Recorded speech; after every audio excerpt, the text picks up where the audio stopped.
As you can see with this training room, we take training extremely seriously. It happens every week. Not only we fill the room up, but since about 2015, we've been Skyping the trainings out to the other offices. Then in late 2016, a realtor friend of mine who owns a great company in Northern Virginia started asking me questions about how we're doing so well with buyer conversion and what are the things that we're doing. And finally one day it occurred to me, I said, if I'm Skyping trainings to our offices, why can't I Skype trainings to others? So we started with them in Virginia, and that's been a great success. I've most certainly been through multiple training organizations through the 21 years that I've been selling real estate, and by far, Anthony's provides the best results. A lot of times people will ask me, why are your trainings effective? What are you doing differently? And I always say, our trainings are real.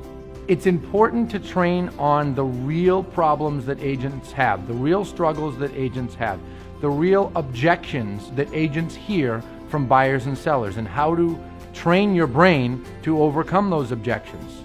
Not things that you hear at every real estate seminar that you go to and they tell you the same darn things 10 times over. We're talking about things that really work, and in some cases explaining them 10 times over, because repetition is the mother of skill. But a big differentiator with ours is everything we teach has been tested. It's being used every single day of every single week with our agents here. When we're doing trainings for buyers and sellers, we're doing them very specifically on conversion, receiving the lead. What do you do when you receive it? What do you say on the phone? What do you send to someone before a listing appointment? What do you send to someone before a buyer appointment? What do you do at the buyer or seller appointment? What do you do once you sign them up? And that is how we essentially walk agents down the path of walking a buyer or seller down a path of a sale.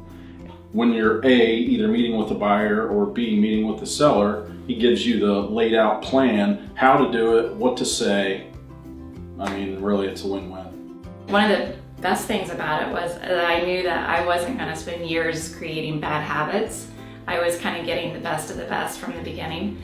So it really helped me from the beginning know how to set good habits for myself. We've got a big TV in the back that we can actually see who's watching us from the other offices. There's a camera above it that really sends good quality video over to who's watching us at the other locations. And that's worked out really, really well. Obviously, watching over Skype is not as good as in person, but it's darn close. I would strongly and highly recommend it. I think you'll get a lot out of it. It's super helpful. I wish I had had this in the beginning when I was trying to get up and running. If you're applying yourself and here for the trainings, you don't have a choice but to succeed with it. Now we're in a position finally where we're saying, okay, we feel good about this. We saw some results in Virginia. Now we want to open it up. We're not going to bring on everyone.